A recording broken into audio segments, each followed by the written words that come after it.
Kwenye sehemu ya kwanza nimefundisha kauli ya Roho Mtakatifu ambapo ni Roho wa Bwana kuwa juu ya mtu. Sasa nataka nifundishe kuhusiana na kauli ya pili ambayo ni Roho Mtakatifu pale ambapo anakuwa ndani ya mtu. Number one, Roho Mtakatifu anakuwa ndani ya mtu ili kuzalisha matunda ya Roho Mtakatifu ndani ya yule mtu. Matunda ya Roho Mtakatifu nadhani unajua kama vile yameandikwa kwenye kitabu cha Wagalatia mlango wa 5 pale.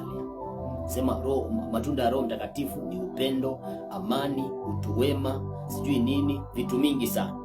Kwa hivyo Roho Mtakatifu aliye ndani ya mtu anakuanga ni kwa ajili ya kuzalisha matunda ya Roho Mtakatifu. Ndio maana mtu ambaye Roho Mtakatifu yuko juu yake anaweza kuwa akona tabia mbaya lakini anafanya miujiza. Akona tabia mbaya lakini anang'oa mapepo.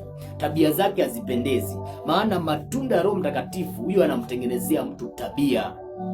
Kwa hivyo ukitaka tabia yako iwe nzuri, uondokewe na hasira, uwe na furaha, lazima kitu ya kwanza umpokee Roho Mtakatifu akuwe ndani yako.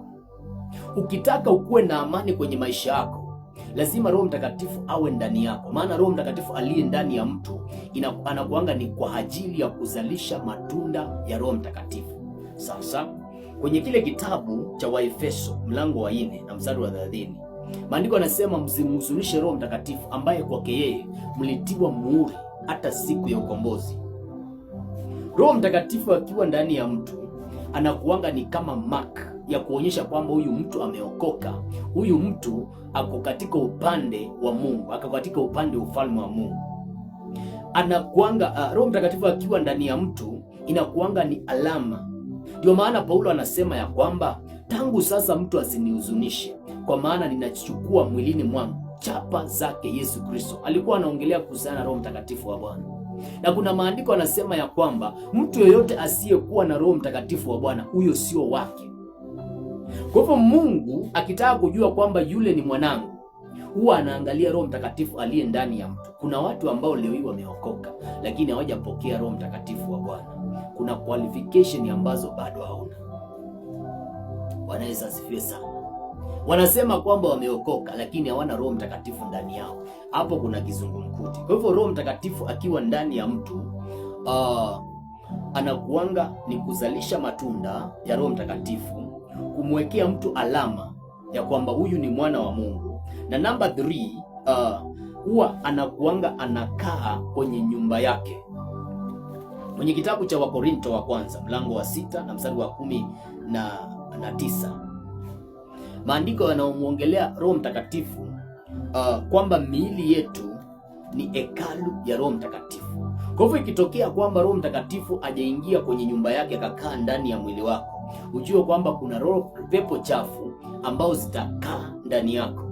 Kwenye kile kitabu cha Mathayo maandiko yanasema pepo mchafu amtokapo mtu huenda mahali jangwani, mahali kusikokuwa na kitu, na akiwa kule huwa anaangalia kama ile nyumba alikuwa anaishi kumefangiliwa, kumewekwa sawa. Sasa akiona kwamba ile nyumba iko sawa, ndio anachukua mapepo wengine 7, anarudi kwenye ile nyumba yake.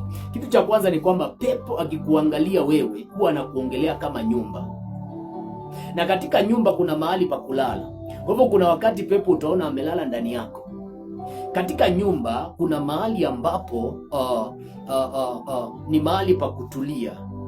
Kwa hivyo pepo akikuangalia na kuangalia kama hiyo nyumba yako unaona inakaanga. Lakini Roho Mtakatifu akikuangalia wewe huwa anakuangalia kama hekalu ya Roho Mtakatifu. Katika hekalu, ukiangalia ile hekalu ambayo ilikuwa imetengenezwa na Mfalme Suleiman, ilikuwa na sehemu kuu 3. Kuna mahali kulikuwa kunaitwa Holy of Holies, mahali ambapo makuhani ndio walikuwa wanaingia peke yao. Sasa hapo mahali, kama mwili wako ni hekalu ya Roho Mtakatifu, ujue kwamba kuna hiyo sehemu, na hiyo sehemu ni katika moyo wako. Ndio maana maandiko yanasema linda moyo wako kuliko vyote uvilindavyo, maana ndipo zitokazo chemichemi za uzima. Ni mahali ambapo hafai kuingia mtu yeyote, katika moyo wako.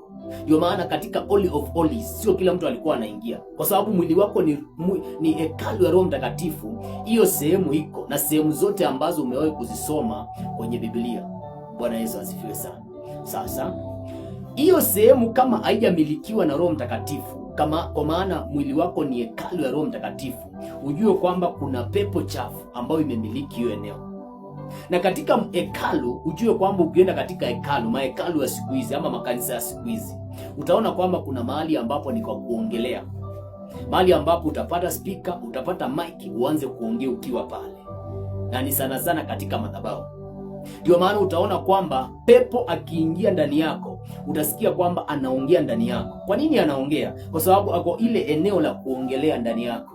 Ameshika iye mic katika hekalu yako. Sasa hapo ndio anaongea. Badala wewe uongee, unashangaa kwamba pepo ndio anaongea. Badala ufanye maamuzi, shetani anakaa katika sehemu ya nafsi ambayo ndio kuna akili yako, anaanza kufanyia maamuzi pale. Ndio maana mtu anaweza kuwa anapenda kuishi maisha ya namna fulani, lakini unashangaa kwamba yale maisha hawezi akaishi. Bwana Yesu asifiwe sana. Mwili wako ni hekalu ya Roho Mtakatifu. Sasa Roho Mtakatifu anafaa akae ndani yako, na kama hayuko ndani yako, ujue kwamba kuna roho chafu ambayo imemiliki hiyo eneo lako. Bwana Yesu asifiwe sana. Katika hekalu utaona kwamba nimesema kuna mahali pa kuongelea, mahali ambapo ukisimama pale utaongea. Kuna mahali katika hekalu ambapo ndio mahali ambapo watu wanaketi.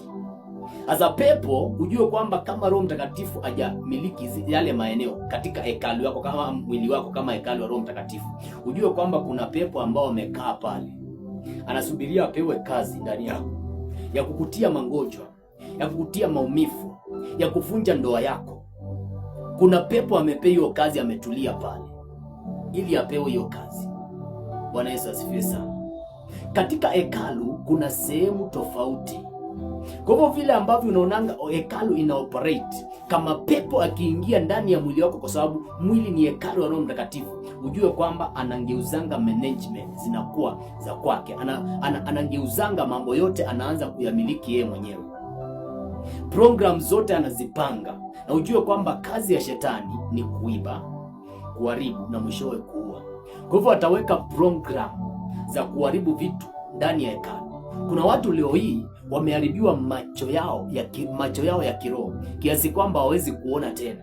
Pepo alipoingia ndani ya mwili wako, alienda ndani ya hekalu. Alipoingia ndani ya mwili wako kama hekalu ya Roho Mtakatifu, alienda akakufanya kuwa kipofu, akaziba macho yako.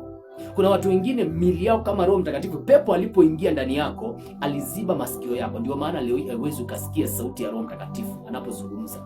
Ni nini ambacho wakati ule ambapo uliruhusu Roho Mtakatifu, ulimruhusu pepo akaingia ndani yako, alichokiharibu? Maana lazima kuna kitu aliharibu. Kuna vitu zingine ameiba ndani yako, akatoka akiwa nazo. Wakati ule ambapo alipokuwa nakemewa, toka, ukashangaa kwamba alitoka akiwa amebeba vitu zako. Kuna vitu zingine ndani yako inawezekana zimekufa na zinaoza kwa sasa hivi, maana alipoingia ndani ya mwili wako kama hekalu ya Roho Mtakatifu, kuna vitu ambavyo aliua. Ni nini ambacho kimeuawa ndani ya hekalu yako? Wakati ule pepo ulimpea nafasi, badala ya Roho Mtakatifu amiliki mwili wako kama hekalu ya Roho Mtakatifu, ukapea pepo nafasi akamiliki mwili wako, akaingia ndani yako. Ni nini ambacho ameua? Bwana Yesu asifiwe sana. Wengine wameuawa miguu yao, wengine wameuawa katika mwili wao, ndio maana unaona magonjwa kila wakati. Wengine mikono yao ndio imevunjwa, imeharibiwa, ndio maana unatafuta hauwezi ukapata chochote. Pepo alipoingia ndani ya mwili wako kama hekalu ya Roho Mtakatifu, alilenga mikono yako. Alipoingia ndani yako, alilenga kinywa chako, akakuziba. Alipoingia ndani yako, alienda mahali ambapo kunatokanga nguvu. Ndani ya hekalu kuna mahali ambapo sio kila mtu anafaa kukanyanga pale, maana hapo ndipo kuna lango la mbinguni. Ndio kuna network za mbinguni. Alienda akakatakata kila network zote za mbinguni, ikawa hakuna moto unaowaka ndani ya madhabahu. Bwana Yesu asifiwe sana. Alipoingia ndani ya mwili wako kama hekalu ya Roho Mtakatifu, aliharibu nini? Pepo. Ndio maana nilikuwa nafundisha kauli ambayo inasema Roho Mtakatifu kuwa ndani ya mtu. Mwili wako ni hekalu ya Roho Mtakatifu, mahali ambapo Roho Mtakatifu anafaa kukaa na sio pepo mchafu. Kama ikitokea kwamba sio Roho Mtakatifu anakaa ndani ya mwili wako, ujue kwamba kuna pepo chafu imekaa ndani yako. Maana maisha hakuna 50-50, either umeokoka ama hujaokoka. Ndio maana maandiko yanasema ya kwamba atendaye dhambi ni wa ibilisi, maana ibilisi hutenda dhambi tangu mwanzo. Kama unaendelea kutenda dhambi, ujue kwamba umemilikiwa na pepo mchafu na anaharibu hekalu yako ambao ni ndio mwili wako. Mungu akubariki sana. Tupatane kwenye